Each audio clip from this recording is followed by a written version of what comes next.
Well, good morning. You can see I have my eagle nest cap on and I'm on my way to the museum. Got to make a pit stop first to get some cash. And we're going to go to the Eagle Nest Lodge. Yes, my first time ever. We got permission to be on the property and I can't wait. And check out the lake. Isn't it great? So, we're supposed to meet there at 9. It's 8:20. So I'm going to be early, but I do need to stop and get some cash because when I went yesterday to Eagle Nest and I bought some Mexican food, I think I had $1 left in cash. $1. And as I go on each of these tours, I want to make a good donation to the museum every time I do it. So I don't think $1 is going to do it. And we'll take a little bit of a long way around here to show you the Weathers RV Park. There's still time to come here. Give them a call at Weathers RV Park, see if they have a spot for you. It may be tough over 4th of July, but after that, I think you might have some luck. One of the things that you can offer is say, hey, if you can't get me in on the exact dates, can I move in and out of boondocking? And she might be able to accommodate that. So, and then if you can't stay here, there's Golden Eagle RV Park, the other end of town. You can give them a try. And there are several others sort of, I want to say the other side of the lake, but it's not the other side of the lake. It's kind of a couple miles outside of the other end of town that I'll point them out to you some other time, and maybe I'll do a couple tours of them. But get on there on maybe I'll do a whole video on the RV parks of Eagle Nest. I think that's a great idea. I'm going to try to hit every single one of them, and some of them are hard to find. But that's a great video. Now, my final destination is to the right there, is the where we're all going to meet to go on the tour. But it is, it's only 8:22 and we're meeting at 9, so I got plenty of time to slide on down here. Get some cash. Every time I pass this sign that says fishing licenses, I'm reminded, hey, I'm going to get my New Mexico resident fishing license in July. When I hit that 90 days as a New Mexico resident, I can get a fishing license. And I still haven't looked up how much it is. I think somebody told me if you're over 70, it's free, but I'm not over 70. I'm 65. 65. Can't drive 65. I don't think that's what the song was. I can drive 65. I'm driving 65 right now. And no, Dottie is not with us because there would be just all she'd be doing is sitting by herself in the car. So there wouldn't be much opportunity for Dottie to interact or go outside. So Dottie and George are at home. And we're going to go up here to Rocky's Market. And we are going to hit the ATM. And I think I'll get a couple $100 just because the fees that pretty much the same whether you get 100 or 200 or so if I can go one less time, that's half the fee, right? Because I only generally do 100, but I think I'm going to do 200. And I will be right back, Jack. Okay, so I got $200, $3. That was the fee, $3. So that's not bad. So also I realized, I got up late. I slept in. So I didn't get a chance to eat anything. So Rocky's makes their own food. And this is a bacon, egg, and cheese biscuit. And I'm going ahead and doing this before I bite into it because I could tell from the smell.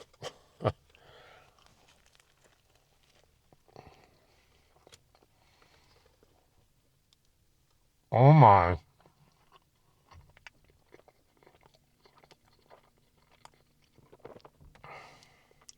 Now they have some fresh made like green chili something that they say they dip these in, and I didn't do it, but I'll do it next time. And I had a nice talk with a guy, and I didn't realize I started looking closer. They have a lot of great hot food at reasonable prices. In the ATM in there, getting $200 for $3, that's not bad. That is not bad. So I said, I'll come back. I'll do a whole video on Rockies. And he said, love to. And I'll do that this week or maybe next week because I'm so busy this week. But man, that is good, good, good, good, good. So it is, what time is it? What time is it? It's 8:31. So we're going to head over to the meeting place. If I can get my keys out of my pocket. Here we go. There's a state of New Mexico guy from Energy, Minerals, and Natural Resources Department. All right.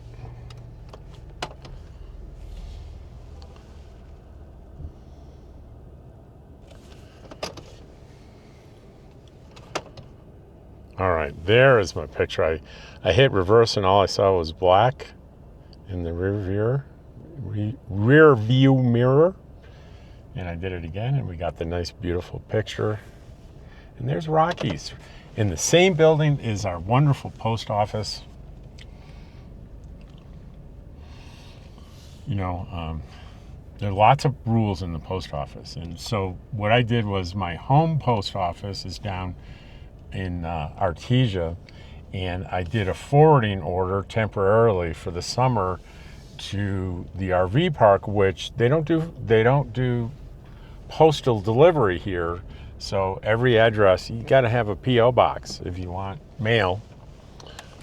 So Marty at Weathers RV has a post office, so I forwarded it to her post office box. And with my fingers crossed, because I know like in Quartzsite, I've got a similar arrangement with Moon Mountain Mail. And in order for that to work for the post office, you have to fill out this federal paperwork that authorizes you to be a name on the post office box. And I didn't know if that was going to be required here.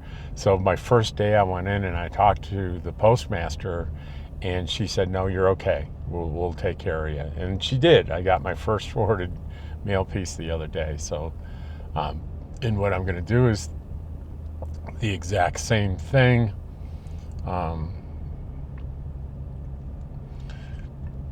I'll set a temporary forwarding order to Quartzsite when I go to Quartzsite in December from Artesia.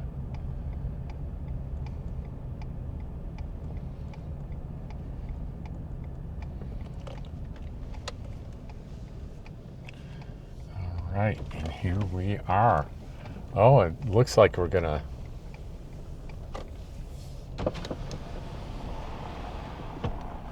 And I guess the order is get in line. Oh, yes. Okay, I'll do it. Yeah. Okay, thank you, Ron.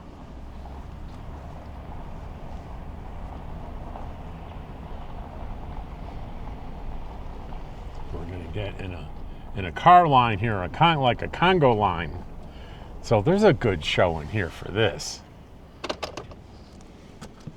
All right, I'll turn it back on when we go in.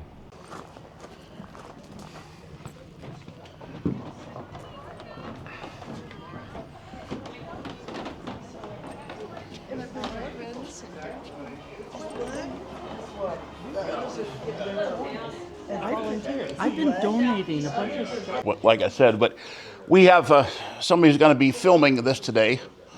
So if anybody doesn't want their face on film, or at the post office on the poster down there. This is Mr. Rob Wakely. Rob spends half a year roughly up here and half a year in southern part of the state and travels. He's at Weathers RV out here. He has a YouTube channel called Travels with Dottie, and he is quite the booster of northern New Mexico. And he's got good quality videos, but today will be one of the low points if he's filming me. I'll just tell you that right now. But just introduce you. Rob can tell you a little bit about what he does in his channel, and I'll just to give you an idea. This is This is a bike ride through Eagle Nest. So this is an example. From here to Texas, by the way, is about 150 air miles, and some of the most spectacular plain scenery left on the continent. From southeastern Colorado, south of US 50, through northeastern New Mexico, through east central New Mexico, down to the Permian Basin, down in the southeast, we have the most intact shortgrass plains left on the continent. And we have arguably the largest elk herd on the plains because we have those mountains that are out there, they're called the prairie outliers. And they're a result of a fault line that runs from Jemez Mountains over at Los Alamos up to the Panhandle in Oklahoma. And all along that fault line, we have volcanic activity. Some of the mountains out there go up to 11,000 feet.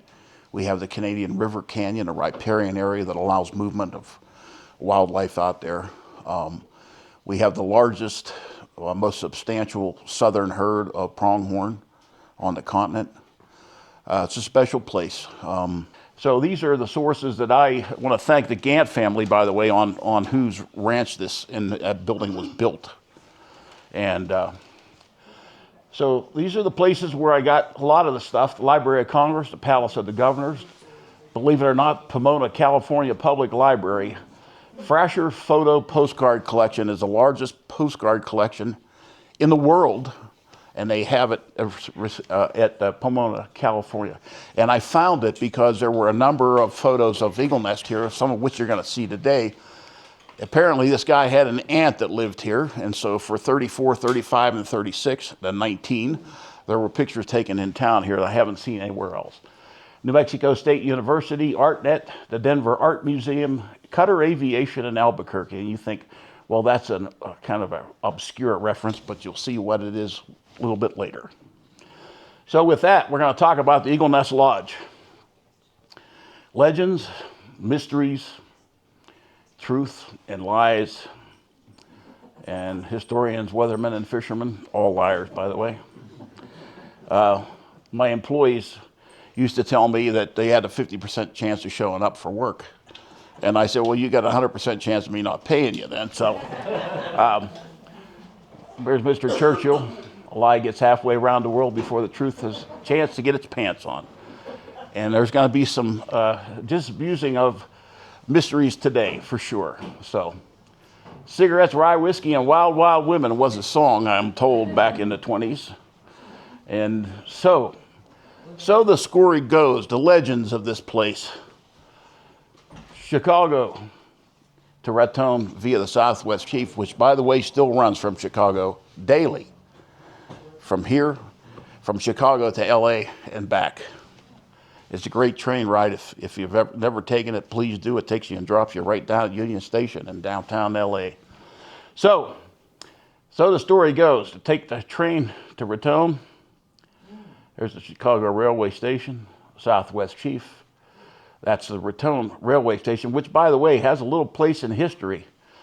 It's where the Fred Harvey and the Harvey Girls services started, based on a riot that took place there. But that's a story for another time. And we'll go down a lot of rabbit holes today, I got to tell you. So we'll try and get you out of here briefly. So this is downtown Raton, 2nd Street, one block up from the railway station. And By car from Raton via Cimarron Canyon to Eagle Nest. The Palisades. Yeah. Final destination, Eagle Nest Lodge. And there's an early postcard of that, obviously. So, the story goes, Chicago gangsters take that train to Raton. They come up here. There they are. Okay. That's a Thompson submachine gun, by the way. And these guys. So supposedly he was here. Not Winston Churchill, the other guy.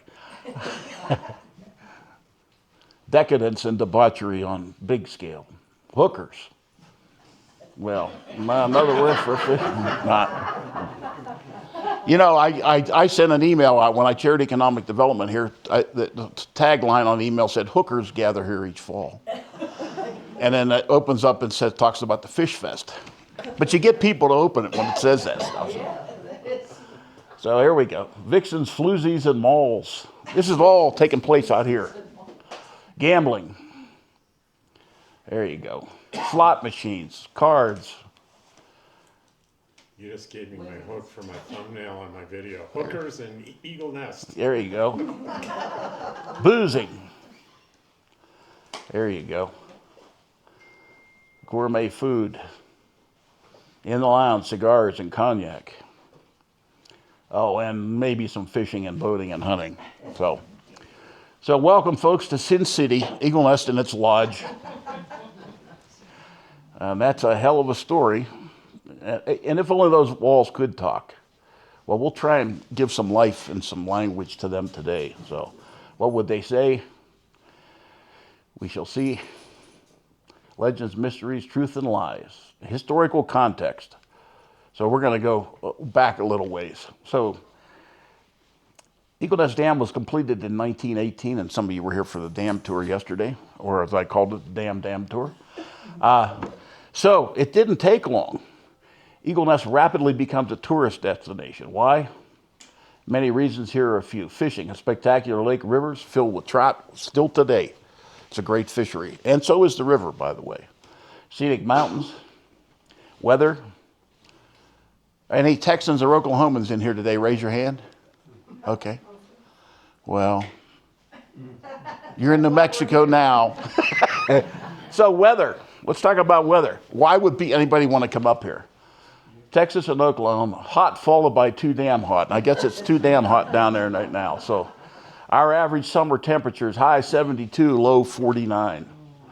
We're not going to talk about winter when it was minus 47.6 at my house. And that wasn't wind chill, by the way.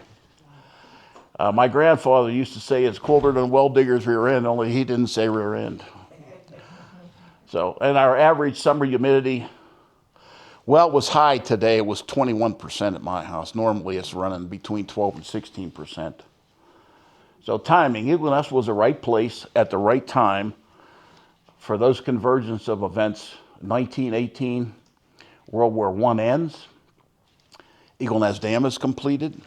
We have those things we just talked about previous to that. Believe it or not, car sales soar. And tied in with that is a 40-hour work week and disposable income. It seems that Mr. Ford wanted his employees to be able to buy the cars that they were producing, and we end up with a 40-hour work week. So America's two great loves combined, the outdoors and the car, and was ever so, and it's still that way today, because I don't think any of you flew up here, or walked for that matter. So camping explodes. So you have those things, the outdoors, camping explodes. America's hit the road. Oh, wow. Yeah. Is that the first truck? That might have been, boy. I don't think there's a shred of Gore-Tex anywhere in that car. I can tell you that right now. Attempting we will go. And so they did. Some of the early stuff that you see. Yeah. There you go. There we go. They're roughing it there. They got a cot. They're living La Vida Look, a crazy life there, huh? There's a happy couple, huh? Not baloney again. So, there you go. But it was this mass explosion. It just everybody was camping everywhere.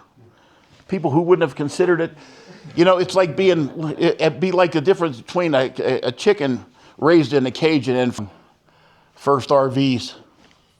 Check these out. How about that? Huh? Yeah. It's amazing. I mean, you know, and this was really creative here. Yeah. Yeah. And here's my favorite.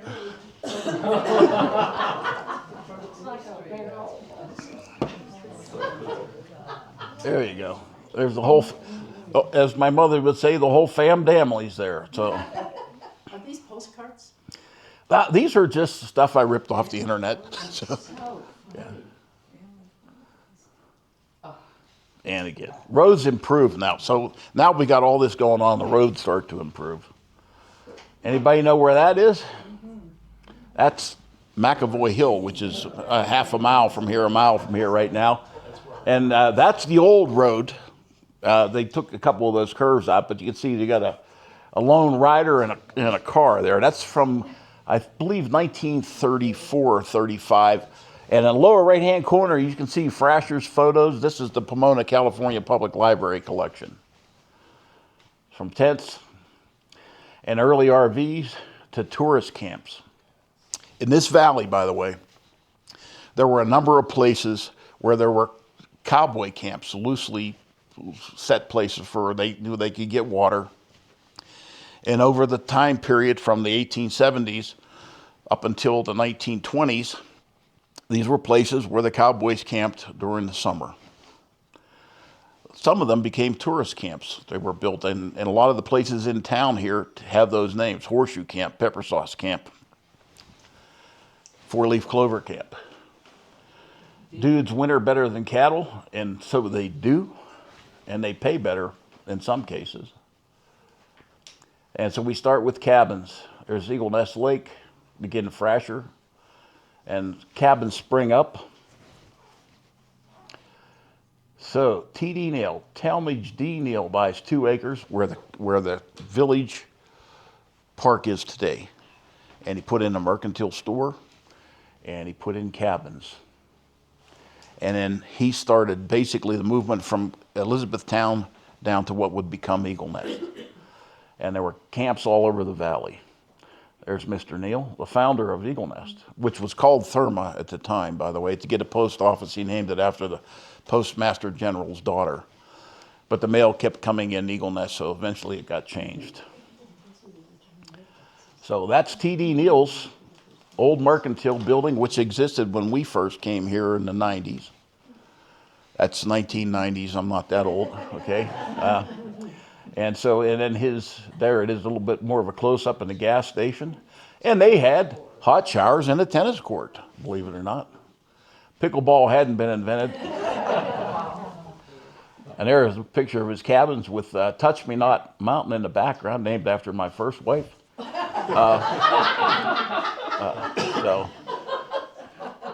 And separating Touch Me Not from Baldy is I've got a Headache Ridge. Lakeview Cabins. So this is the Big Bend over here. These were the cabins. And you wonder what this has to do with Eagle Nest Lodge. We're going to get there, folks. I promise you. Okay.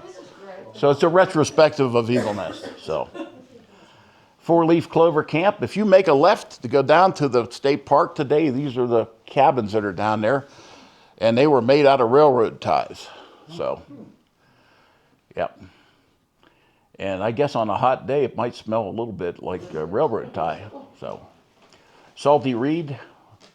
Salty Reed had a place down where the visitor center is today, as it says there. And this is looking into downtown. The Eagle Nest Inn that you see there is currently where the Eagle Nest Mercantile is. So it's that strip of buildings that exists there now. So we had a lot of bars, by the way. But there are 315 people live here full time right now, and we have 3 fly shops. What does that tell you? It's a sickness. Eagle Nest Motor Lodge, later TP Camp. These are all the camps that were in town here, and some are been torn down. Others have been repurposed and reimagined. So there you go. This is the TP Camp, Horseshoe Camp. The Lucky Shoe here was originally a cowboy camp, where they camped in tented or slept on bedrolls over there. Now Lucky Shoe now is Horseshoe Camp, and if you get down there and take a look at that, you can see there's a horseshoe-shaped driveway in there. And there it is back in the day. That Texaco sign is still in town. It's not the Golden Eagle RV. Nate has it down there. And there's TP Camp. So, and this is the gas station that existed just down the road from us. We fix flats.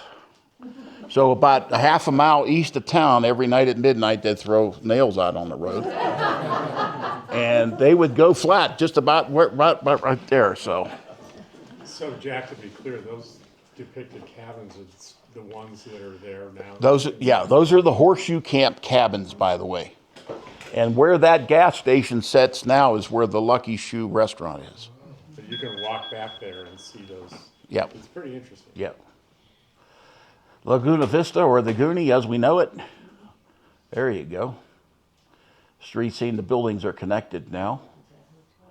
I had a green chili cheeseburger down there yesterday. It's one of the better ones I've ever eaten in my life, I gotta tell you. They won the contest last year. It was locale too. It said that right there. It could have been, the emphasis was on the wrong syllable. It might have been local. I don't know. So there you go. This is Main Street shots. What's wrong with that picture? I just want you to know. Look, somebody bought a foreign car. There's a Volvo in that picture. See that thing? Boy, there's a look at the fins on those things. I'm telling you, yeah. Doe Belly's Cafe, which is again where the Eagle Nest Mercantile is today. And Doe Belly was a character, and he wrote a book, Doe Belly's Logic or something. We have a copy of it around here somewhere. So we're going to be about 3 hours unless I move this along. This guy looks like Boss Hogg. I'm telling you right now, look at that. He was also arrested for gambling, by the way. So Eagle Nest was on the map as a premier outdoor destination. Had to do with that right there. Salty Reed's place. This is before catch and release, by the way.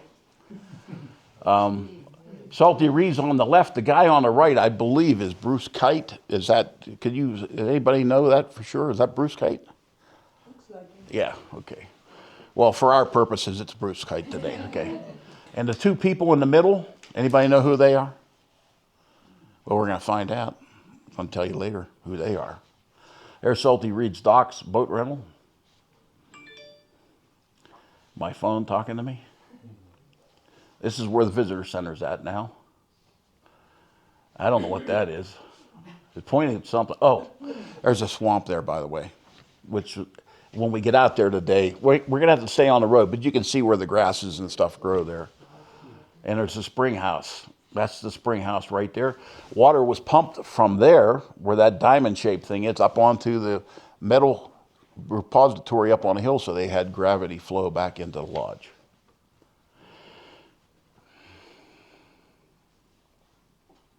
Everybody knows how to read, so we're up. Party Town, there we go.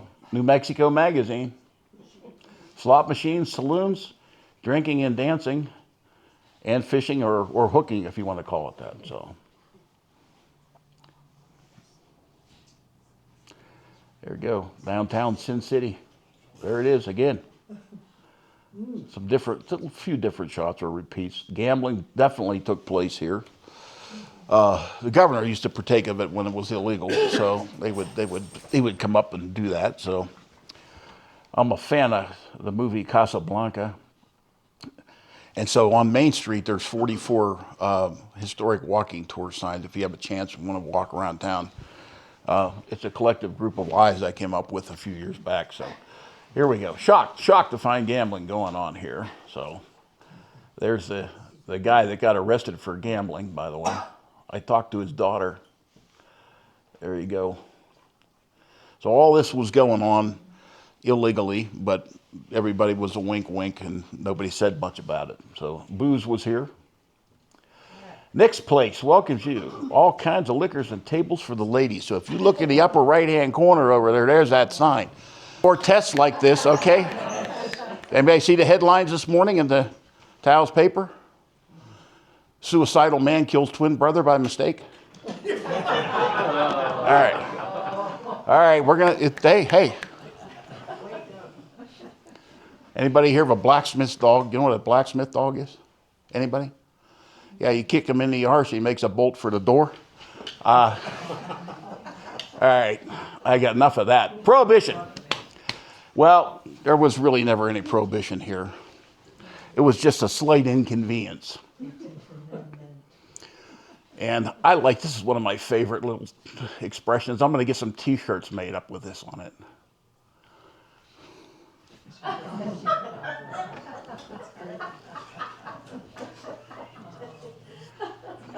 And so I told you I went down and had a green chili cheeseburger yesterday at the Laguna. That's the bar, and sure hasn't changed much since back in the day. This was, I think, 1936. Same people weren't there, but a lot of them look alike. So, a slurring of speech, as I recall. So, here we go. Outdoor Central and other diversions. And we go from tents and cabins to the Eagle Nest Lodge. Eagle Nest Lodge was started. We finally got there. How far are we into this thing, huh? Oh my God, 20 minutes it took me to get here. Well, I'll try and get out of it a lot faster, but don't count on it. So 1927, and it says it right there, upscale, high-end lodging, dining, outdoor, and other diversions. Oil money from Oklahoma and Texas. You know, the Great Depression didn't affect everybody, and there was still some market for these kinds of things. So just outside of that was the fishing and the boating. Again, and the earlier buildings, well, we'll point them out to you a little bit later. So there are collections of buildings there, some of which are not there now. And there's one that's there that's not in this photo. So this is back in the heyday. And the building on the left was connected with the building on the right via what's called the Loafers Lounge. And the Eagles are gone. But I went out and checked, and that's the same stonework that's out there today, by the way. That's the gate we'll be walking through. The building right in the center there, the first one with the lower level, what looks like garages were stables at one point, and that was the annex. That building is down now, so. Loafers Lounge yet to be built, Casa Loma.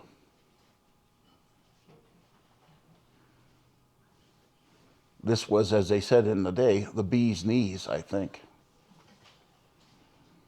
So we'll get a chance to at least get some pictures of what remain out there. There were other names for the place. It went through some changes of ownership, but not much and not for long. So the Gants built it, by the way. There's the fish pond. The remnants of which we'll be able to see when we get out there today, by the way. Nice shot from the front porch. It was a popular place, as you can see. I don't know what years those cars are. Does anybody here can tell me what some of those years are? Anybody? Mid-40s. Mid-40s? 1930. 1930? Well, there's a voice of reason and knowledge right there. I can tell you that. Yeah, I appreciate that. Being a young man myself, I was never around at that point. So, There you go. So that was the style of the day, you know, those high lace-up boots like that. So pretty neat place.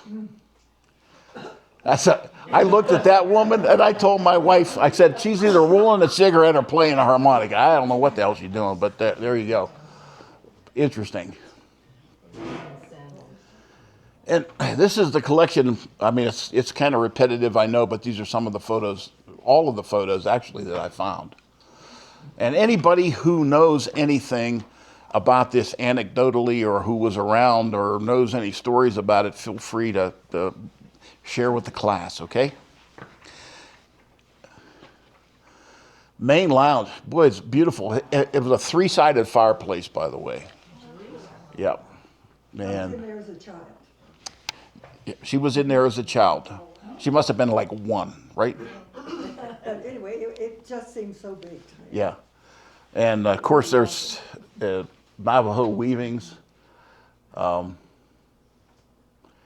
This is, as you can see, is a large restaurant. There's a mural, as you can see, there's a mural around. There's a nice sized mule deer there, and looks like one antler over there on the right as well. Back in one of those books I mentioned is a menu from the restaurant. Yeah, we have one here, as a matter of fact, from the Eagle Nest Lodge. One of the originals. But you know, you look at, so there are a lot more elk in the valley and mule deer now than there was back then, by the way. In fact, there was probably hardly any elk in the valley by then.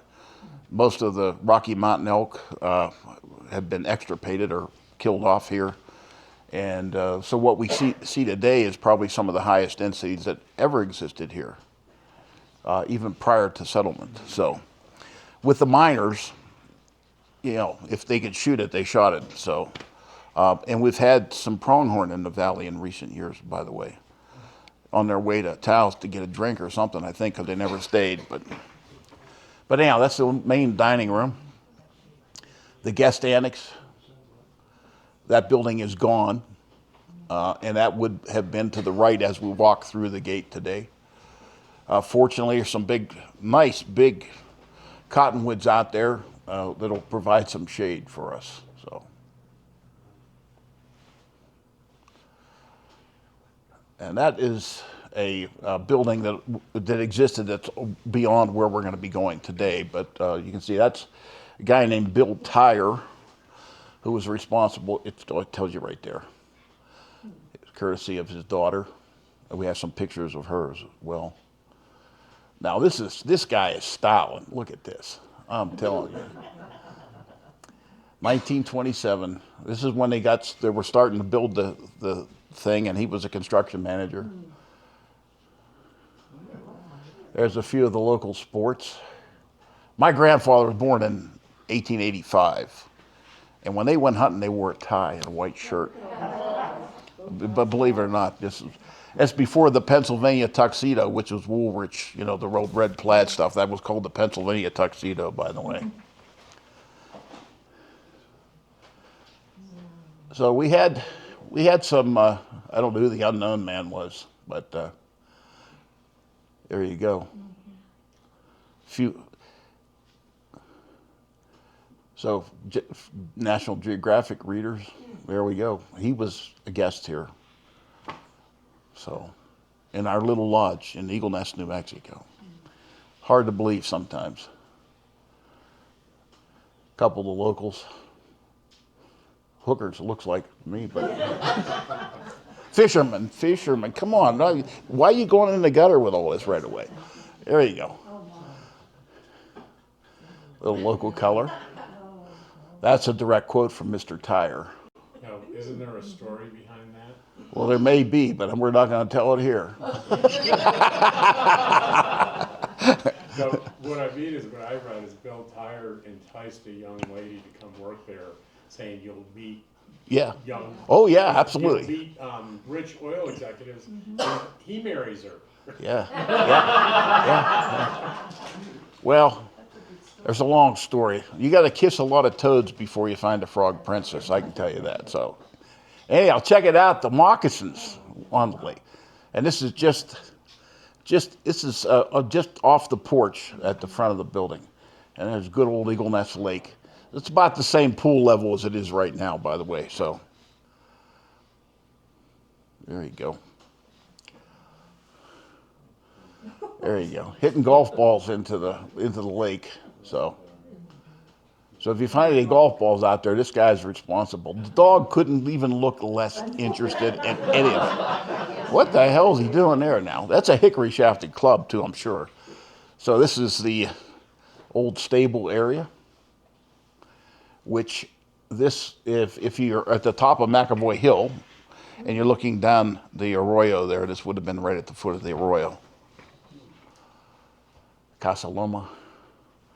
That's Mrs. Tyre there. So, the woman riding I'm talking about. So. Okay. And she's writing English here, so.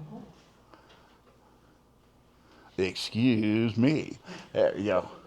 And there's Ann Tyre, their daughter, and we got some pictures from her and some quotes in here from there. This is a local Taos Pueblo Indian who broke the horses for the lodge. I think his name was Johnny, I'm not sure of that. There's the approach. We're going through a lot of these pictures that I say are repetitive, but these are the only ones I could find. So, because it doesn't look anything like that today. That is a big fish, yeah. And this is before computer graphics, so we know it wasn't enhanced. That's a big, big fish, I'll tell you. Limit? What limit? There you go. Of private water, obviously. There you go.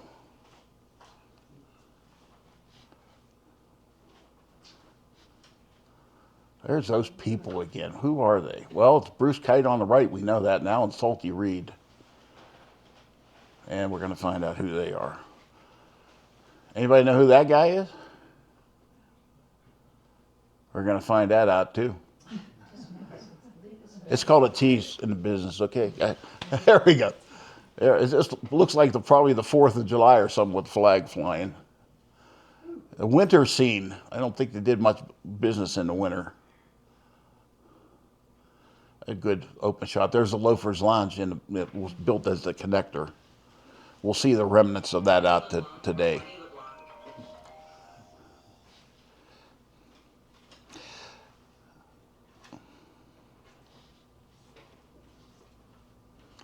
Not much comment here, sorry. So, I'm reminded of what it was like to shovel. Look at that, oh my God. We haven't had a winter like that in a while, I can tell you. Yeah. That's Mr. Tyre, by the way. Nice colorized photo. And there's of course, the road that still exists today, coming down over there. So we have this thing, starts in 1927, 1929, October, stock market crashes. We end up in the Depression. We ban booze. And so the slow demise of that. And one of the nails in the coffin really was the rationing of gas and tires and food. So, and we had other places in town, by the way, that were priced a lot differently than the lodge.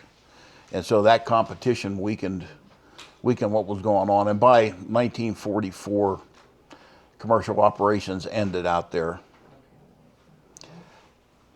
And Ann, their child, was born in 1942, and they ended up moving back to Ardmore, Oklahoma.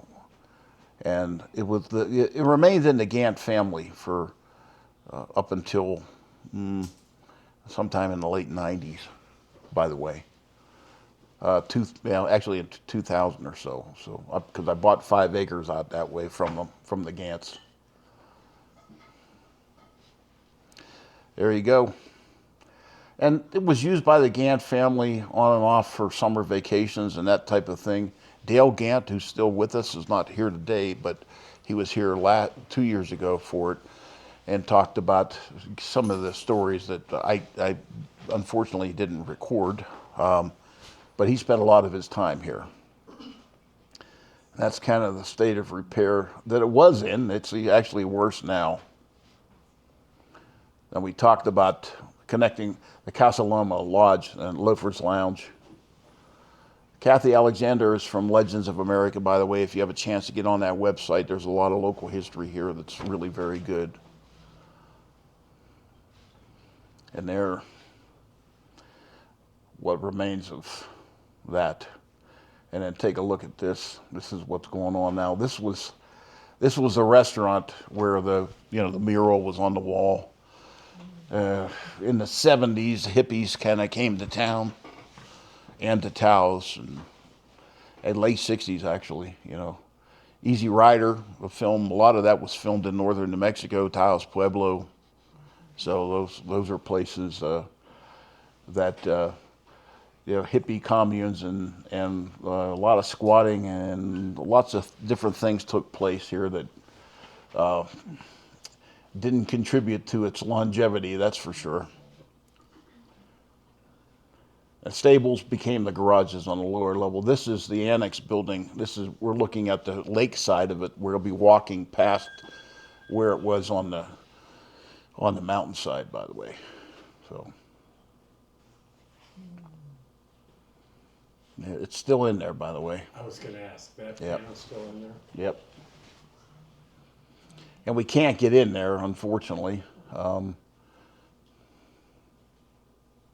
There's the piano in situ where it was originally. Sad end.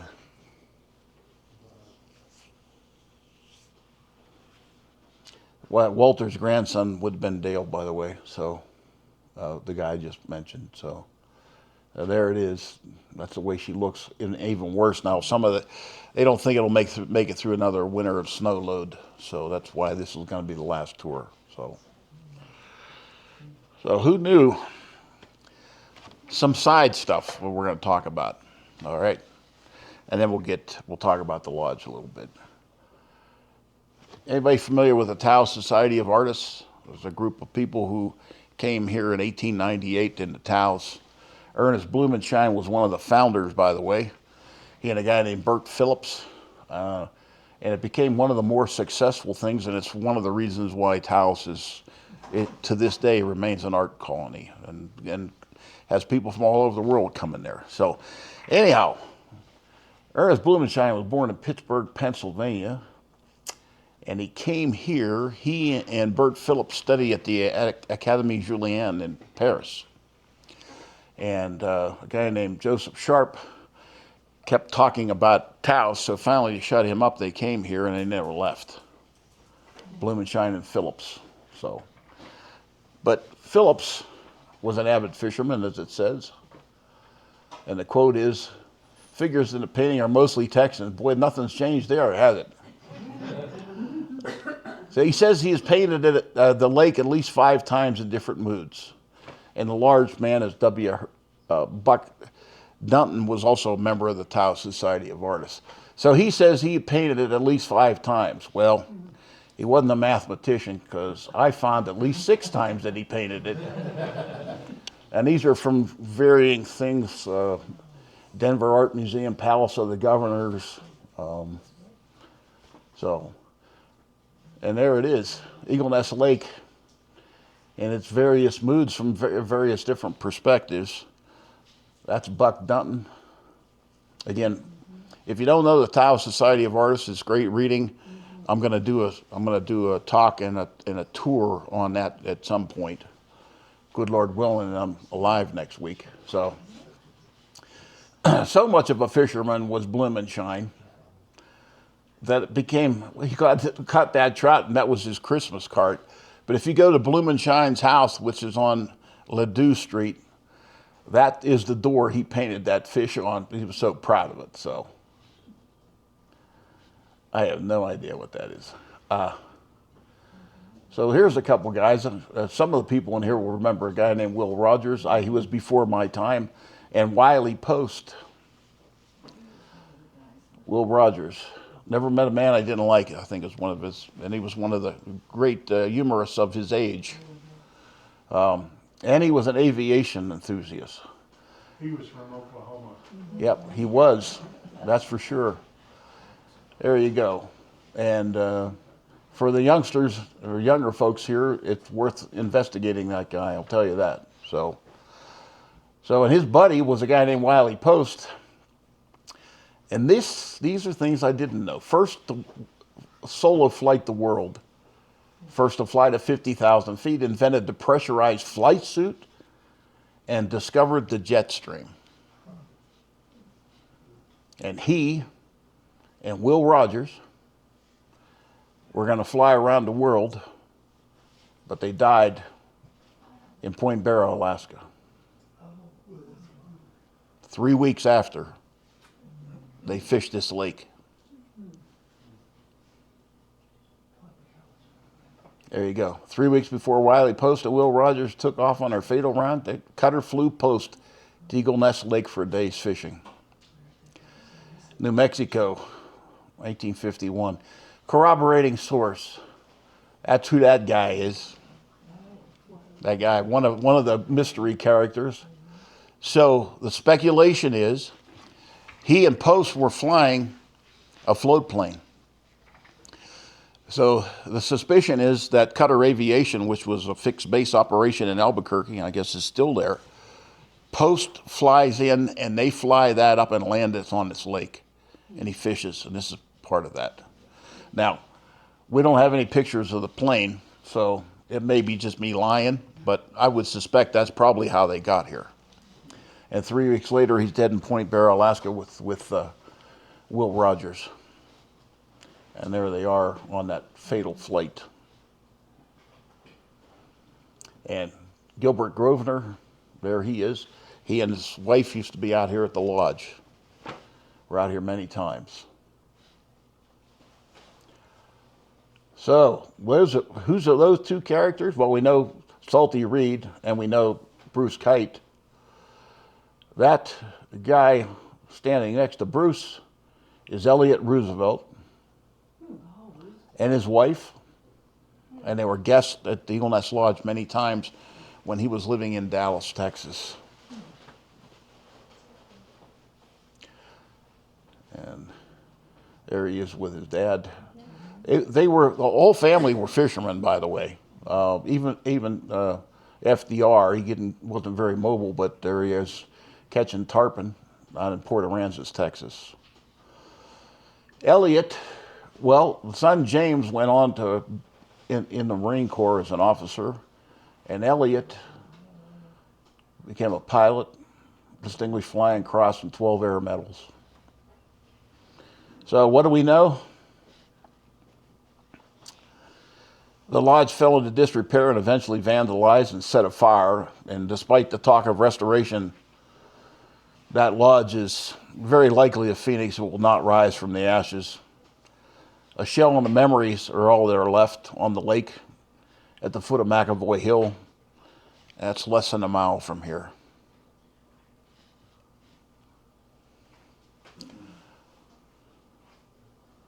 The bottom line is just it outlived its existence. The economy had changed, and there was not much more that could be done.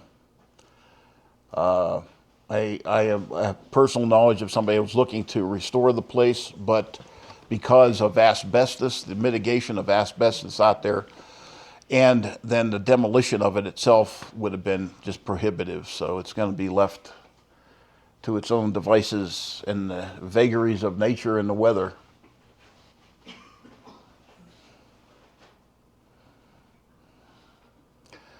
It's a literal shell of its former self, you know?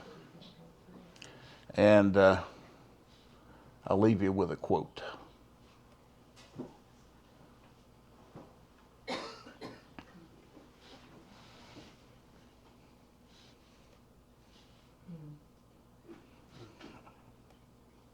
Any questions or comments anybody have, I'd be happy to answer them for you.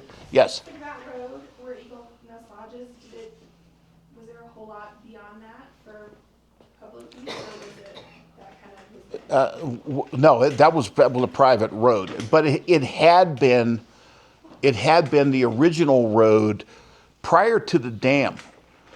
The road came up where the dam is at, and it came up, and it would have come out right at where the lodge is, roughly.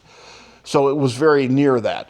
It couldn't have been any further towards the lake because there were meadows out there, cienagas, Diane, swamps, and so that would have been where the road originally came out of there. And of course, when the dam went in, they had to relocate it up onto McAvoy Hill. And there's been one other relocation of the road over there, but if you go up on top of the hill, you can actually see it. And it's very interesting, for sure. And that road, by the way, was the old wagon road. When we go out and park out there today, I'd like, before we start in, where are we at time-wise? 9:45. Before we start in, if you look across the road, there'll be a small swale. That's the original wagon and stagecoach road that came into this valley. So gold was discovered in October of 1866. The guys discovered it right up here on Willow Creek. And they were going to keep that a secret. Well, whiskey's betrayed more than one secret. So in less than a year, there was organized stage and wagon service into this valley. And where we're going to walk, you can see the road is still maintained. But if you look across the road, you can see the swale of where that went. And it comes right behind this subdivision over here and went up into what was Virginia City, which was the first, before Elizabethtown, it was Virginia City up in there. And it's on private land right now. There's all sorts of mining activity and equipment up there as well. So, and we have a number of different trails that are, as far as trails are concerned, the Santa Fe Trail in this state is probably the most intact of any part of the Santa Fe Trail. Santa Fe Trail, unlike the California Trail or the Mormon Trail or the Oregon Trail, was a trail of commerce from the beginning, 1821. It was a way of getting commerce here. This was a very, very important part of the United States economy, that Santa Fe Trail traffic. And it would bring silver back. In fact, it wasn't until the Mexican peso, which is the dollar sign, by the way, was the coin of the realm, really, until we established our own currency during Lincoln's administration. So, any other questions? Yes. I was going to tell you, my dad gambled with Long John Dunn at the Goon. Okay.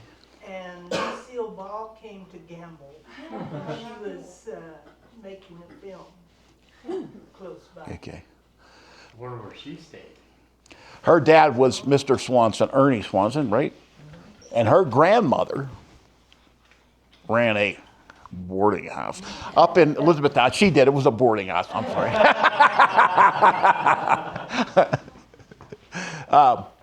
And then they ultimately bought the Swanson Ranches, which is where Judy lives today. And, brief commercial announcement, we have a Centennial Ranch tour that we're going to be doing next Sunday. And we're going to be visiting 2 ranches in the valley. We're going to talk about ranching and agriculture in this valley and the history of that. And we'll be going down to Judy's Ranch and also to the Andreoli Ranch. So if you heathens aren't doing anything next Sunday morning, we can do that. So it'll be the Centennial Ranch Tour. And all that's available on our website, by the way.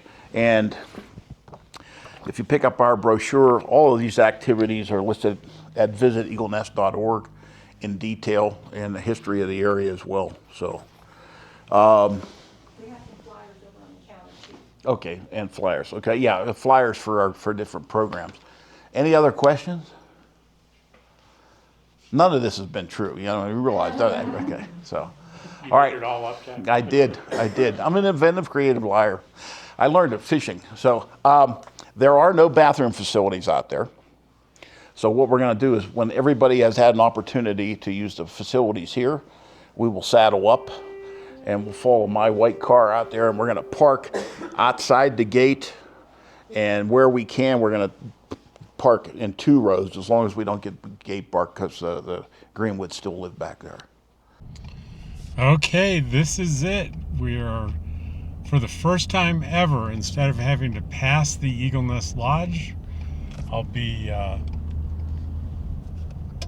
pulling into it and being able to go on the property. I'm pretty excited about this.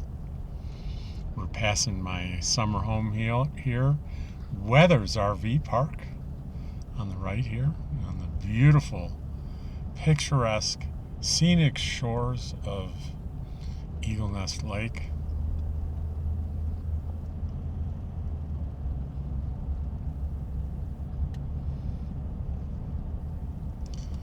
And to the right here is a little pullout for, there's state park land all around the lake, and this is a little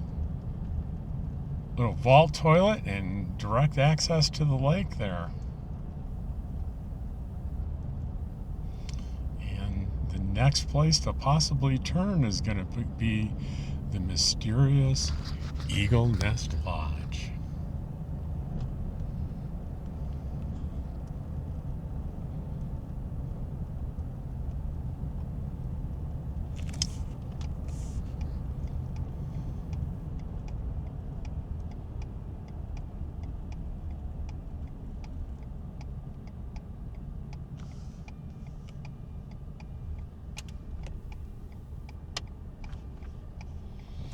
Alright, we're going to do some fancy parking.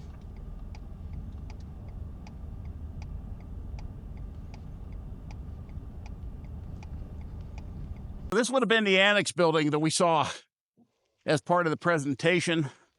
There were, I think, 4 housing units in here, and the lower end had been a stable and / garage at one point. I was just remarking to some folks that this is a lot more idyllic setting with the trees now than it would have been back in the old day where you'd been out in the sun here. Yeah.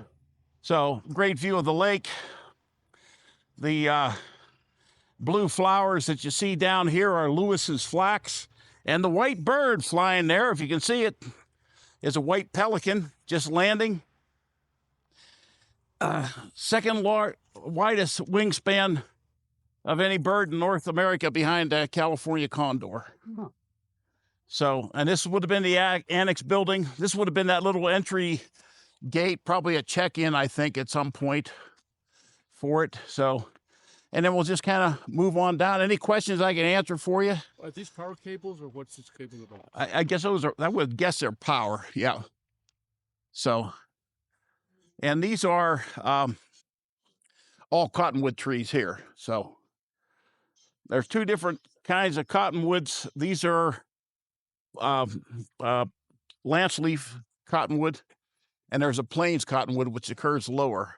It would grow here if it was planted, but it didn't occur here naturally. So we'll just kind of move ahead here. So Your pelicans stay here year round? Or no, it's just they're summer? subadult males and females.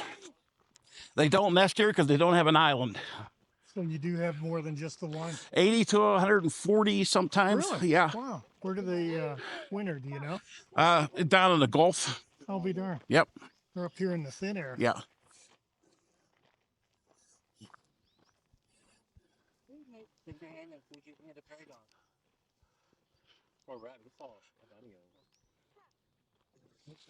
Beautiful day, huh? There goes a rabbit. Uh-oh. See it up on top of that. Uh-oh, the rabbit. She knows that word. She knows what that word means.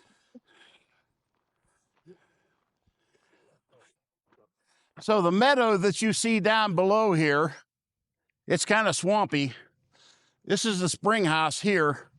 The water was pumped from here up to a metal storage tank up on a hill, so they had gravity flow and water pressure for the buildings.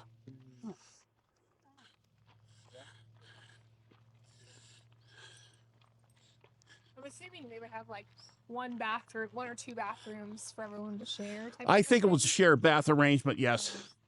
Yeah, which would have been de rigueur at the time, I think. So.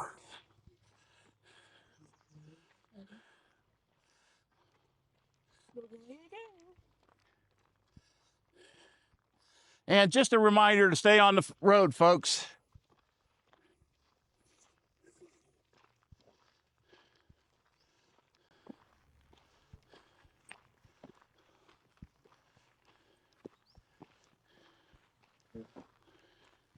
So there was an active spring here. Yeah, there's a spring here, came out there. But all this you're seeing down here was the outflow from that spring anyhow. It was a seep.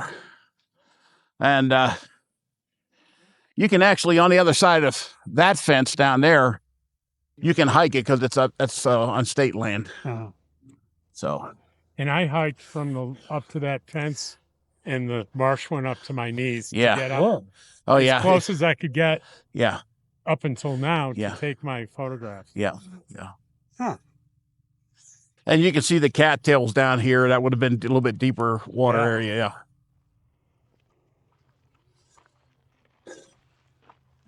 Not much left, folks. Nope. So. So Jack, Yeah. the water level, is it? It's about average. Oh, okay. Yeah. Yeah.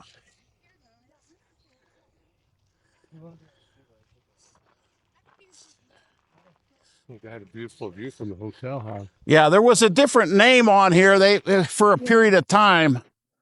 So. Tom. Eagle Nest Lodge. Hey, folks, you got to stay on the road, please. Yep. Yeah, it's a shaky building, so. I was going to bring my mother-in-law around and send her into the building to check it out, but. Is he in the group?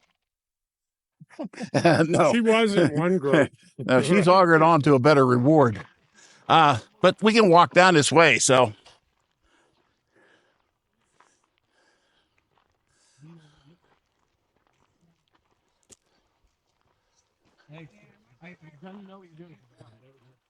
This is an elm tree here. Russian elm, Chinese elm, depending on. Chinese elm. Yeah. I like the for sale sign.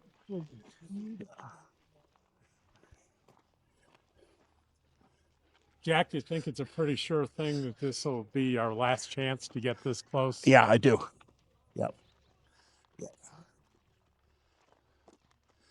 So this was the main and original building. And then, of course, that Casa Loma, you can barely see the printing on it. And that's the Loafers Lounge there. And I believe this building would have been where the Tires lived while this was going on. And this middle section here, Jack, was built To connect the two. to connect the two. Yeah. And what was in there? It was a lounge area. Yeah. Yeah, and they had a bar in there as well. So we're not permitted to go past the building, but we can walk down to it there. That tree probably about the limit. So yeah. Building. Commanding view, huh? It could have asbestos in it. Oh, it does have asbestos. They did an does. assessment. Yeah. Oh. Yeah. Yeah. That's why nobody bought it. I've done this my first time ever. Yeah. And we were just saying the last time. anyone had an opportunity.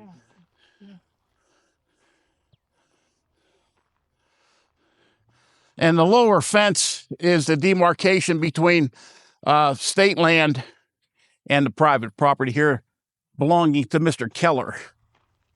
They're working, right?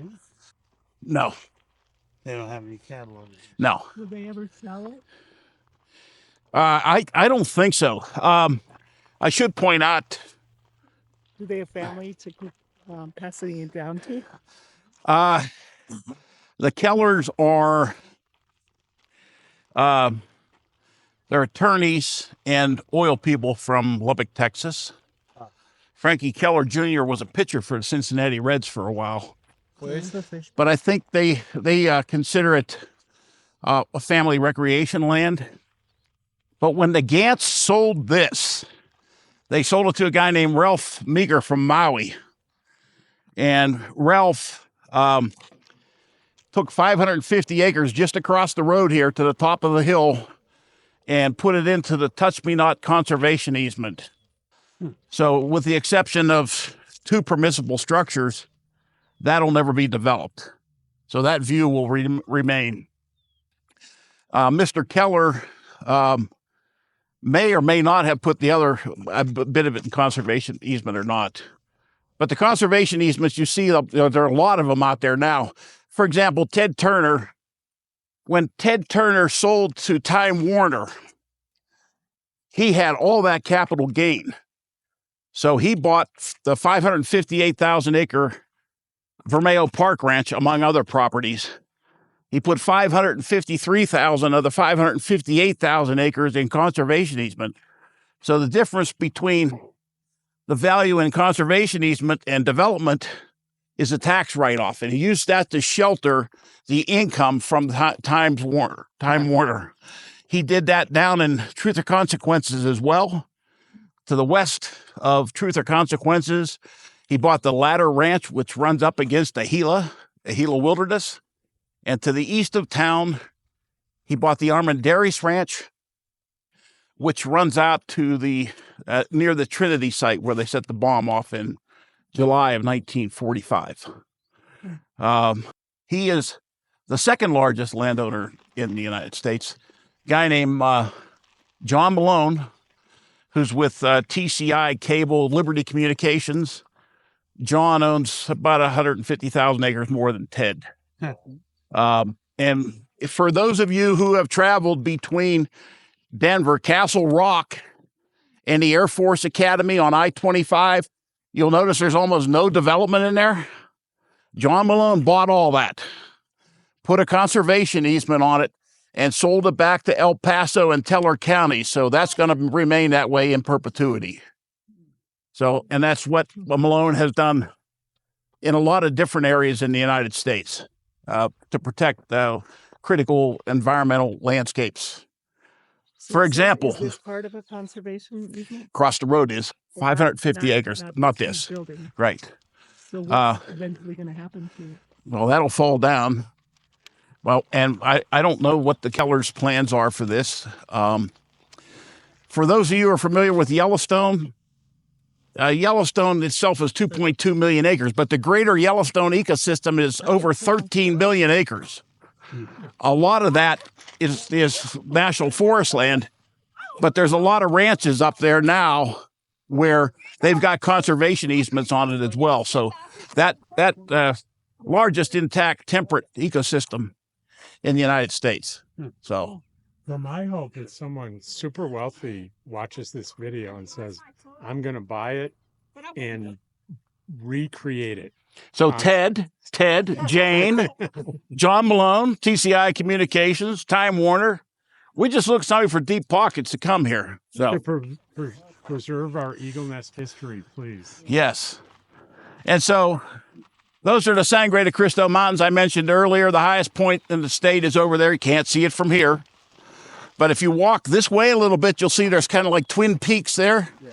One of those is Mount Lew Wallace, and the other is peak number 12,500. Lew Wallace was the governor. He was a Civil War hero, was the governor of this state. And he wrote Ben-Hur, part of Ben-Hur in the St. James Hotel down in Cimarron, New Mexico. And was responsible for the arrest of Billy the Kid.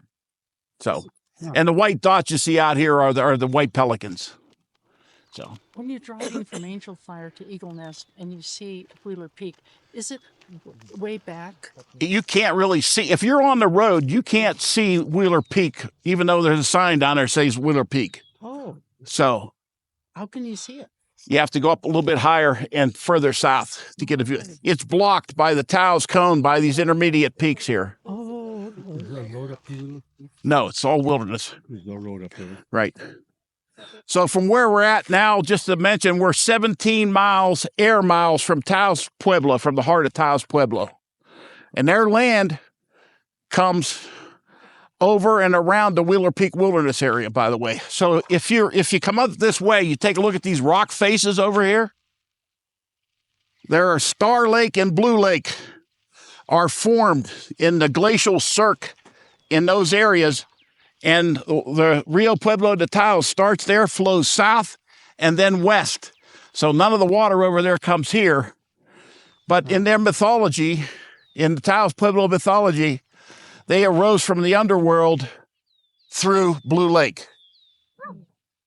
And that's, about 8 air miles from here. Now, Jack, now that we all find ourselves in sandy, deserty New Mexico, Yes. if I were a crow flying north, how far would I have to fly to hit Colorado? Probably 18 to 20 air miles. Yeah. And we're Colorado without the crowds. So, and we don't have many lift line weights on our ski area. So from where we're at right now, it's 20 minutes to 2 ski areas. And 15 miles to 1 air miles, but you have to go 52 miles by road. Taos Ski Valley is considered in the top 10 ski resorts in terms of difficulty in the world, actually. Oh. So Angel Fire and Red River are both are both more family-oriented resorts. My son, who's a bit of an animal, can get 25 runs in down here on a good day. I have knees that would get me about 2 feet on that. So, well, an Angel Fire uses that mountain in the summer for some world-class Rocky Mountain biking. Right. Yeah, it is very famous. The Southern Rockies, because we don't have to wait for snow melt. This is one of the premier downhill mountain biking destinations. In fact, the World Cup was held here about 15 years ago, and this was voted their favorite venue in the world, Angel Fire. But because of lack of air access, the promoters have moved on.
So this is it. This is, I wanted to get myself in the picture only because it's been my dream now for over 2 years to be able to come down here and get up close and personal with the Eagle Nest Lodge. And sadly, I found out this tour is very probably going to be the last tour ever. They don't anticipate the structure making it past the next snow load for next year. So there may not be another opportunity. My sincere hope is that someone really wealthy sees this and decides I'm going to power through the enormous cost to recreate this wonderful place on the shores of Eagle Nest Lake in northern New Mexico. Here's to hope.